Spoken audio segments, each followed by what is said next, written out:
An optional skate, just getting ready for tomorrow's game. So, any questions?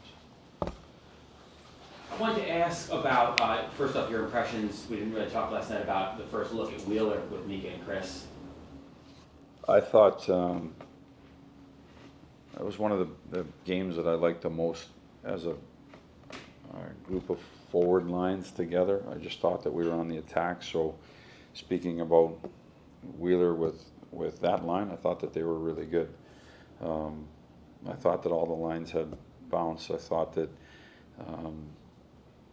the Gaudreau line, that was really good. That was the most pressing that line had been in the offensive zone, generating, and so there was a really good balance.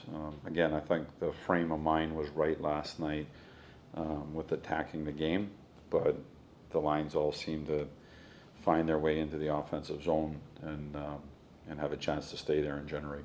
I thought they were good.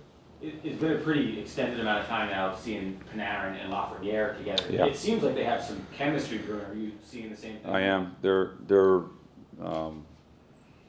I think that not only do you see it in the results of the goals, those are the obvious things, but you see it in zone time, you see it in chances, you see it in analytical numbers that their line is a real good line.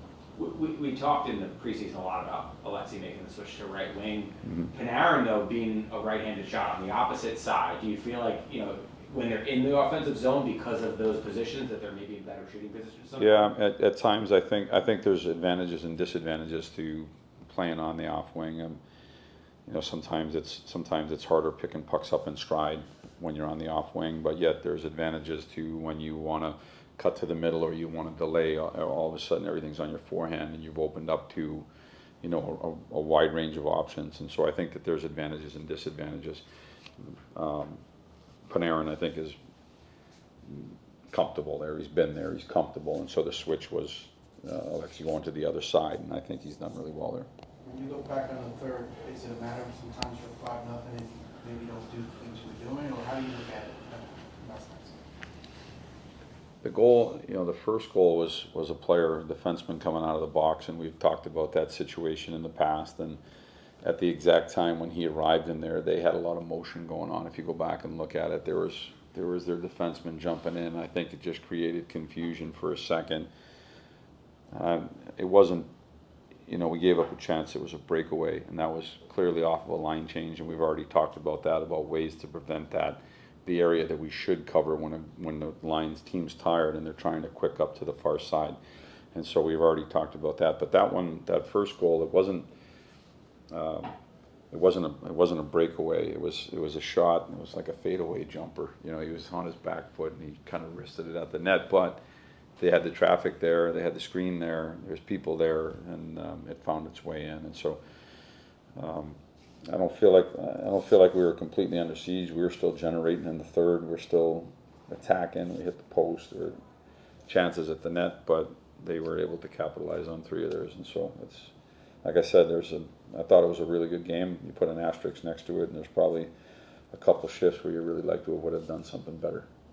You don't envision seeing Igor play tomorrow night, do you? We're gonna see. Like, he's out here today. He's a full go in practice today.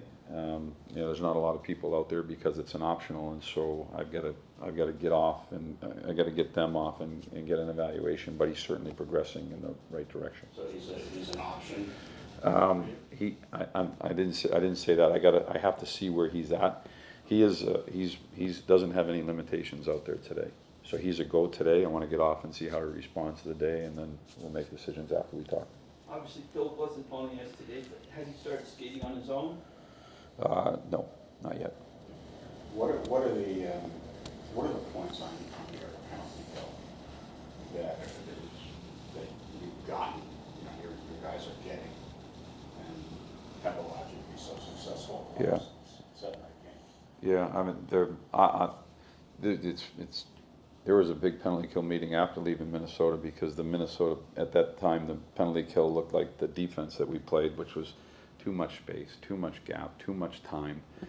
And so these are the things that we had addressed between the games to try and make corrections to be better, to be harder to play against. No time, no space, sticks in the way, lanes are filled, pressure, both 5-on-5 and penalty kill. And I thought that both of those transferred really well, leaving the Minnesota game and going into the game last night.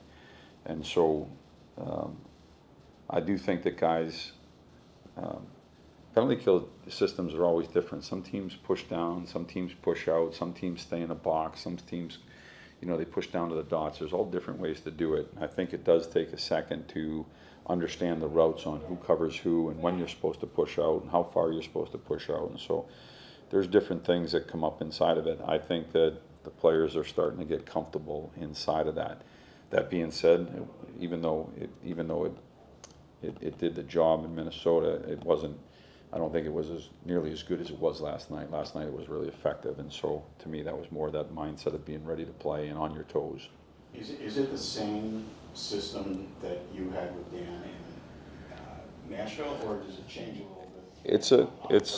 It's a little bit different. I think there's always some changes inside of a penalty kill based on the power play and the opponent. There might be times where you're leaning one way because somebody's got a really good shot. There might be another thing where you're leaning a different way because you don't want to give somebody too much time and space to make plays. And so there's always little changes. But with regard to what we did in Nashville and what we're doing here, I would say that it's not the same. It's a little bit different. What do you see about the young defensemen last night, that's except Jones? I thought they were really good. Like I said, it was tough. They got caught a couple times, and I don't necessarily think it was their fault per se. There was things that could have happened differently on the goals, but that's the asterisks. If you move past the asterisks, I thought they were excellent. I thought Schneider was really good with being aggressive inside of that two-way with an edge. That I think that he plays really at his best when he's playing that way, and. I thought Jones came in, and it was a tough game in Minnesota, and tough for everybody, and he probably wanted to have a better game coming in. And I thought he did that last night. I thought he had a real impact in the game, moving the puck and with the puck on breakouts. He's a real talented player. I think he sees the ice well. I think he finds space well. I think he's got the patience and the poise to make good plays, and you saw that in the offensive zone last night. So again, I don't want to say him, but from a team effort where I don't think it was very good the game before, I thought and if we're talking about him, he came back with a really good game. Was Minnesota the most physical game you've had, you think? They were more physical than you than Yeah, but I think that they were physical. I mean, I think sometimes when you play Carolina, they're a physical team. Like that can be physical. And then I watched a game last night where I thought we were extremely physical. And so we can play that game. It was just off a little bit for me. To answer your question, I do think they're a physical team. But so is that something we need to? I think it's Well, I think we just got to be aware that they play a physical game, And I thought last night we played a pretty physical game. We had a lot of body contact, and I think that also that's when we're playing well. I think it brings you into the battle and engages you a little bit, and so